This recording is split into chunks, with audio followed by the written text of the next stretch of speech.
Have you ever wondered how much wear and tear your garage door really endures daily? In Southlake, Texas, components like springs, rollers, and cables face relentless stress and inevitable wear. Garage door springs are vital, supporting the door's weight, lifting it with ease daily. A hidden powerhouse. Over time, springs lose strength, resulting in loud bangs or maybe even a door that stubbornly refuses to budge. Rollers ensure smooth gliding on tracks, but when they crack or chip, the door's movement becomes jerky and disruptive. Fabricated from heavy-duty steel, cables can fray, rust, or snap under pressure, an alarming risk for safety. Don't overlook hinges and brackets.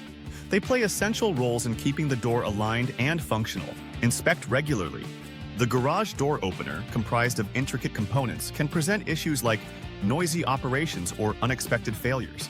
In a climate like Southlake's, temperature changes and humidity contribute to accelerated wear. Maintenance is crucial.